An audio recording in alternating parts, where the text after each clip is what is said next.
friends, welcome to my channel. நம்ம இந்த வீடியோல எதை பத்தி பார்க்க போறோம்னா டெய்லி நம்ம லைஃப்ல அதிகமா யூஸ் பண்ற சென்டென்ஸ் வந்து மேக் பண்ணி பேசுறது எப்படின்னு தான் நம்ம இந்த வீடியோல பார்க்க போறோம். ஓகே फ्रेंड्स, வீடியோக்குள்ள போறதுக்கு முன்னாடி நம்ம சேனலை ஃபர்ஸ்ட் டைம் பாக்குறீங்கன்னா சப்ஸ்கிரைப் பண்ணுங்க. இந்த வீடியோ உங்களுக்கு பிடிச்சிருந்தா லைக் பண்ணுங்க. ஓகே, வீடியோக்குள்ள போகலாம். ஓகே, ஃபர்ஸ்ட் ஒன் பாருங்க. யாரால் சொல்ல முடியும்? நம்ம இப்போ ஏதாவது ஒண்ணு கேக்குறோம். கேட்கும்போது நம்ம சொல்லுவோம்ல யாரால் இத சொல்ல முடியும் அப்படின்னு. அப்போ யாரால் சொல்ல முடியும் அப்படின்னு கேக்குறது எப்படி கேட்கலாம் பாருங்க. क्वेश्चन கேக்குறோம், அல்ல யாரால். ஓகே, யார். அப்போ யாரால்னா who தானே? who. அதுக்கு அடுத்து பாருங்க, யாரால் சொல்ல முடியும். இல்ல சொல்ல அப்படின்னா சொல்றது. ஓகே, மெயின் வெர்ப் வந்திருக்கு சொல்றது.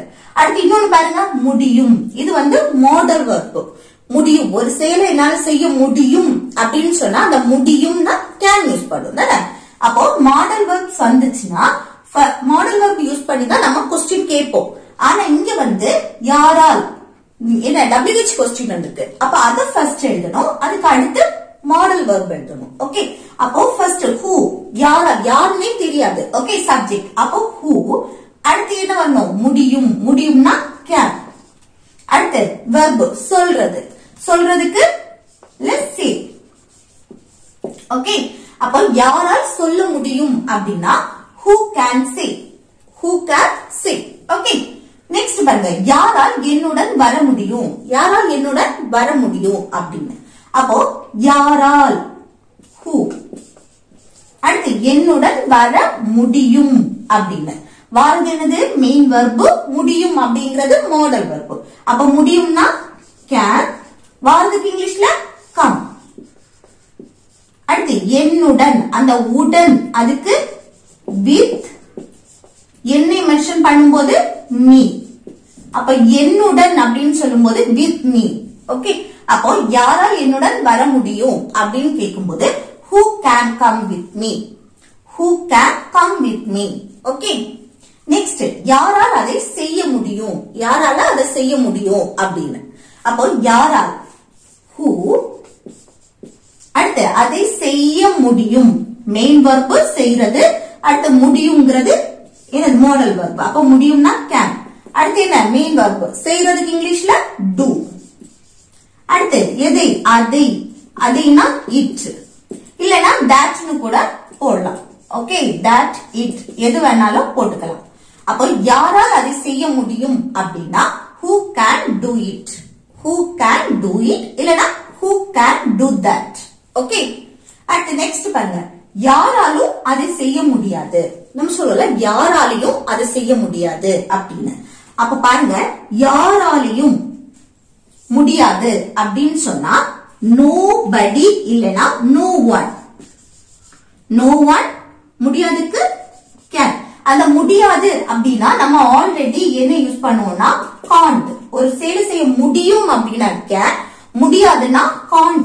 ஓகே, இல்லனா cannot அப்படின்னு சொல்லுவோம். ஆனா இங்க no one இல்ல nobody.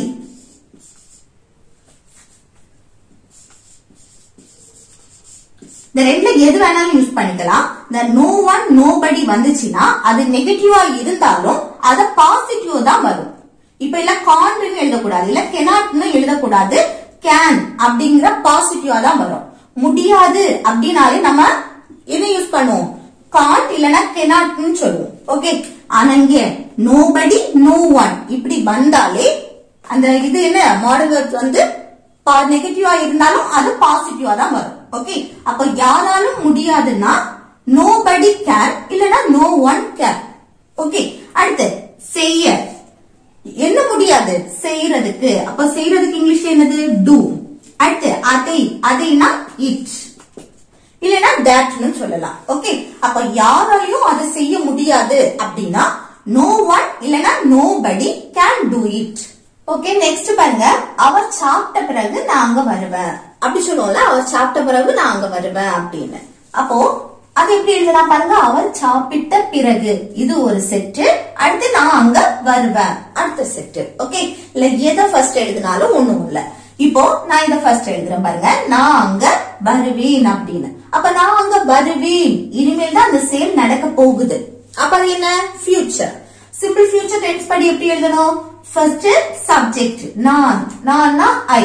அடுத்து அங்க வருவேன் verb என்ன வரக்கூடிய செயல் வார்த்தைக்கு இங்கிலீஷ்ல என்னது come நம்ம சிம்பிள் ஃபியூச்சர் டென்ஸ் படி என்ன will சேர்ப்போம் தானே அது எங்க சேர்க்கணும் verb-க்கு முன்னாடி ஓகே I will come அப்படினா நான் வருவேன் எங்க அங்கே அங்கேனா there ஓகே எப்போ அவர் சாப்பிட்ட பிறகு அப்போ அந்த பிறகு எந்த சென்டென்ஸ் கூட வருதோ அந்த சென்டென்ஸ் எழுதுறதுக்கு முன்னாடி அந்த பிறகு அதை எழுதணும் பிறகுனா ஆஃப்டர் ஓகே ஆஃப்டர் அடுத்து என்ன அவர் சாப்பிட்ட பிறகு அப்ப சப்ஜெக்ட் என்ன அவர் அவர்னா he அடுத்து verb என்ன சாப்பிடுறது அப்ப சாப்பிடுறதுக்கு இங்கிலீஷ்ல eat கூட என்ன சேர்க்கணும் எஸ் சேர்க்கணும் ஏன் எஸ் சேர்ப்போம் இப்ப பாருங்க இங்க நம்ம ஃபியூச்சர்ல எழுதணும் அப்படின்னா அடுத்த செட் வந்து நம்ம என்ன சிம்பிள் பிரசன்ட் டென்ஸ்ல தான் எழுதணும் சிம்பிள் பாஸ்ட் டென்ஸ்ல வராது அவர் சாப்பிட்ட அப்படின்னா பாஸ்ட் டென்ஸ் அப்படி கிடையாது இங்க வந்து ஃபியூச்சரை நம்ம மெயின் பண்ணி பேசுறோம் அப்படின்னா இங்க வந்து பிரசன்ட் ஃபார்ம்ல தான் இருக்கும் அந்த பிரசன்ட்ல வந்து எப்படி எழுதணும் இந்த சப்ஜெக்ட் he she it அடுத்து சிங்குலர் நவுன் வந்தாச்சுன்னா வரக்கூடிய verb கூட எஸ்ஓ இஎஸ்ஓ ஐஎஸ்ஓ சேர்ப்போம் அதனாலதான் இந்த சிம்பிள் பிரசன்ட் ரூல்ஸ் படி நான் he சப்ஜெக்ட் he சேர்த்துக்க அதுக்கு கூட என்ன verb கூட எஸ் சேர்த்துக்க இல்ல வந்து எஸ் தான் வரும்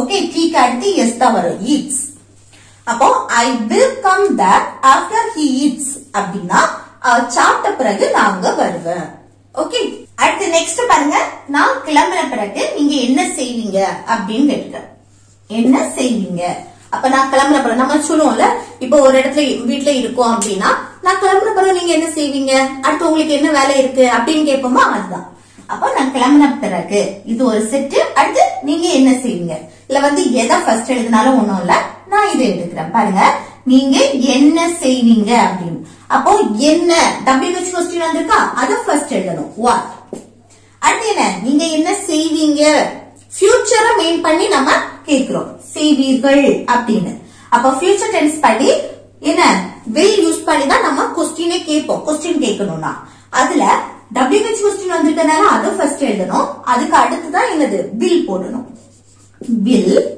அடுத்து சப்ஜெக்ட் சப்ஜெக்ட் என்ன நீங்க நீங்கனா you தான் அடுத்து செய்வீங்க verb என்ன செய்வீங்க செய்யறது செய்யறதுக்கு இங்கிலீஷ்ல என்னது do அத அப்படியே எழுதணும் okay what will you do அப்படினா நீங்க என்ன செய்வீங்க எப்போ நான் கிளம்பின பிறகு அந்த பிறகு அதுக்கு after அடுத்து என்ன சப்ஜெக்ட் நான் நான்னா I அடுத்து கிளம்புறதுக்கு இங்கிலீஷ்ல leave ஓகே நான் கிளம்புற பிறகு நீங்க என்ன செய்வீங்க அப்படின்னு கேட்கும்போது what will you do after I leave okay இது நம்ம சேஞ்ச் பண்ணி எழுதலாம் after I leave what will you do அப்படின்னு கேட்கலாம் okay after I leave what will you do இப்படியும் சேஞ்ச் பண்ணியும் நம்ம எழுதலாம் ஓகே இது இங்கேயும் அதே போலதான் அவர் சாப்பிட்ட பிறகு நான் அங்க வருவேன் அப்படின்னு சொல்றது இப்படி I will come there after he eats அப்படியே எழுதலாம் இல்ல after he eats I will come there okay இப்படியே சேஞ்ச் பண்ணி எழுதலாம் ஓகே இதுல எது ஃபர்ஸ்ட் எழுதினாலும் ஒண்ணும் இல்ல அடுத்து நெக்ஸ்ட் பாருங்க நீ என்னிடமிருந்து எதையோ மறைக்கிறாய் நம்ம சொல்லுவோம்ல நீ எங்கிட்ட இருந்து எதையோ மறைக்க அப்படின்னு அப்போ எங்கிட்ட இருந்து எதையோ மறைக்கிறாய் அப்படின்னு சொல்றது இத வந்து நம்ம சிம்பிள் பிரசன்ட்ல எழுதுறதை விட present continuous tenseல நம்ம எழுதுறது கரெக்டா இருக்கும் ஓகே அப்ப present continuous tense படி எப்படி எழுதணும் நீ என்னிடமிருந்து எதையோ மறைக்கிறாய் அப்ப ஃபர்ஸ்ட் present continuous tense படி சப்ஜெக்ட் எழுதுறோம் நீ நீனா you அடுத்து என்ன present continuous tense படி நம்ம be verb சேர்ப்போம் சப்ஜெக்ட்டுக்கு அடுத்து be verb என்னலாம் am is are இந்த மூணுல ஒன்னு தான் சேர்க்கணும் இல்ல சப்ஜெக்ட் யூ வந்திருக்கு யூ வந்திருக்கனால ஆர் சேர்ப்போம் ஓகே யூ ஆர் அடுத்து என்னது verb அந்த verb கூட ing சேர்ப்போம் இங்க verb எது நீ என்னிடமிருந்து எதையோ மறைக்கிறாய் மறைக்கிற செயல் மறைக்கிறதுக்கு hide ஓகே கூட என்ன சேர்ப்போம் ing hiding ஓகே அடுத்து எதையோ எதையோனா சம்திங்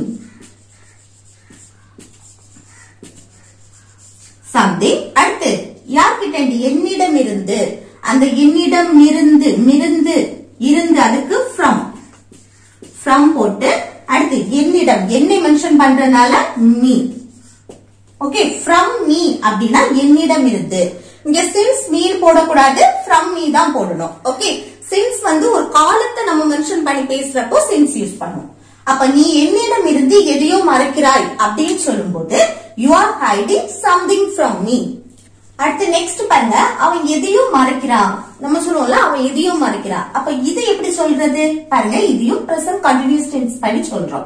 ஃபர்ஸ்ட் சப்ஜெக்ட் he அவன். ஓகே அடுத்து என்ன வரணும் be verb வரும். he வந்தா is verb. ஓகே அடுத்து என்ன verb கூட ing சேர்ப்போம். மறைக்கிறான் மறைக்கிறதுக்கு இங்கிலீஷ்ல hiding hide. ஓகே கூட என்ன சேர்ப்போம் ing சேர்ப்போம். அப்போ hiding. அடுத்து எதையோ எதையும் சொல்லும்போது something.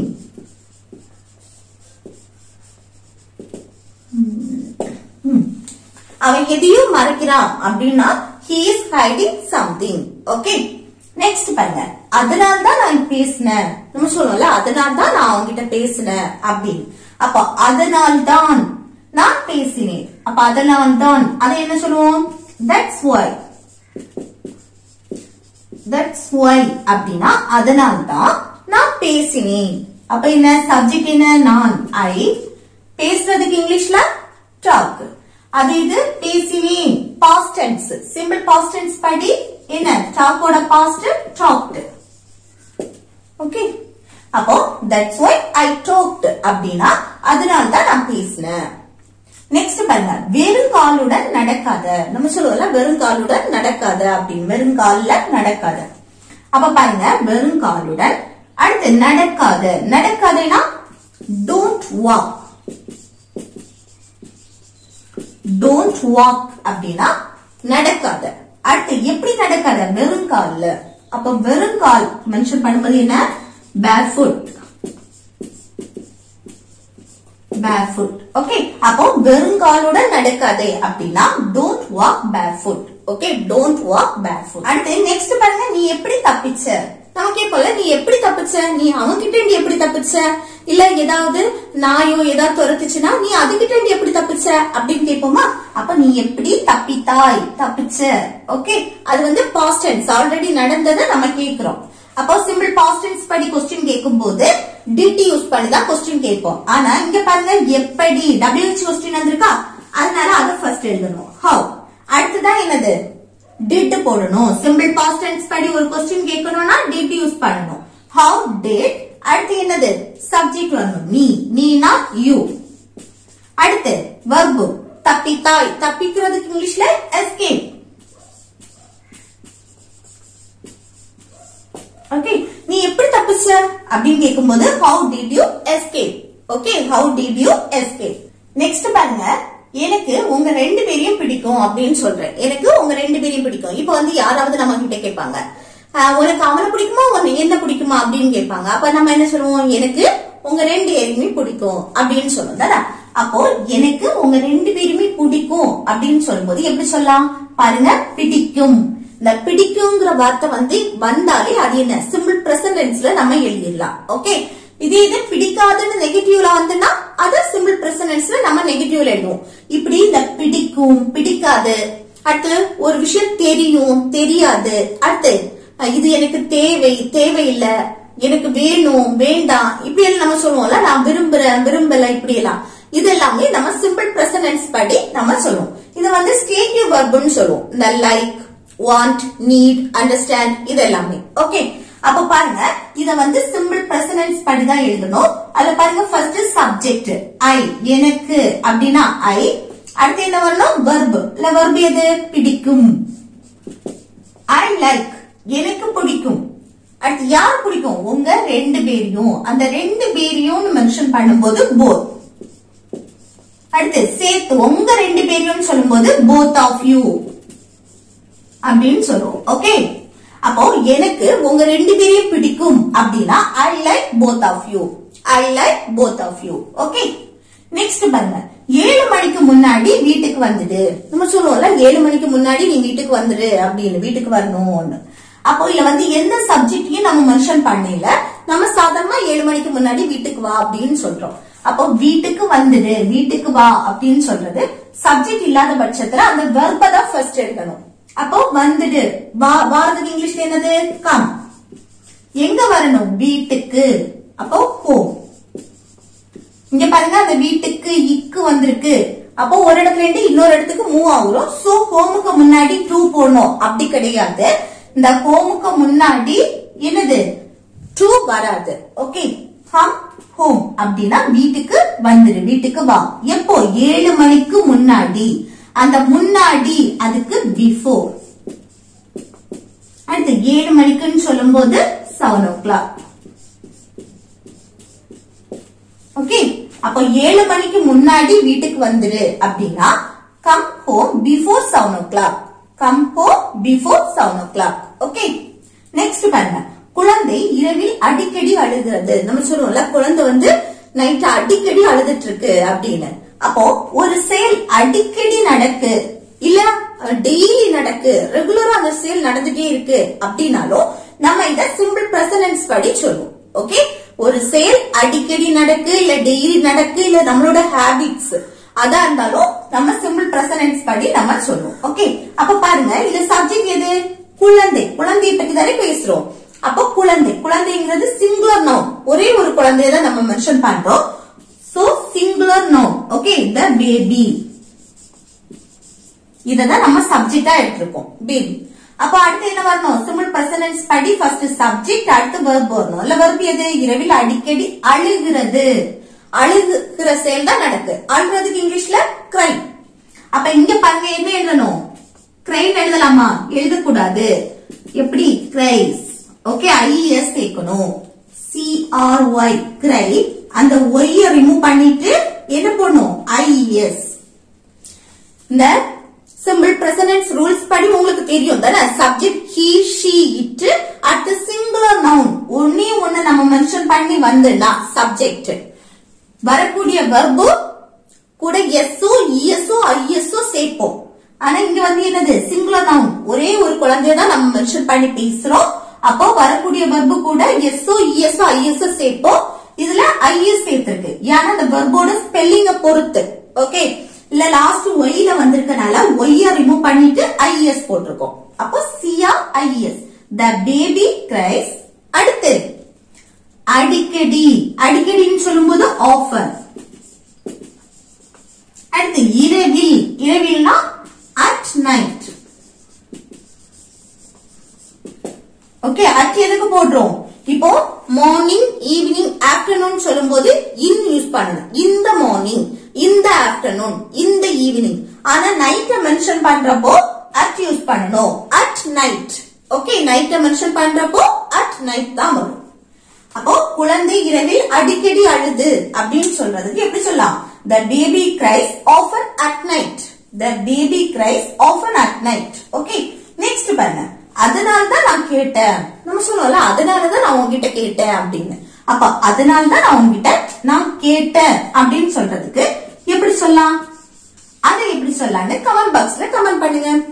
ஓகே ஃப்ரெண்ட்ஸ், இந்த வீடியோ உங்களுக்கு யூஸ்ஃபுல்லா இருக்கும்னு நினைக்கிறேன். யூஸ்ஃபுல்லா இருந்துச்சுன்னா இந்த வீடியோக்கு லைக் பண்ணுங்க, உங்க ஃப்ரெண்ட்ஸ்க்கு ஷேர் பண்ணுங்க. ஓகே,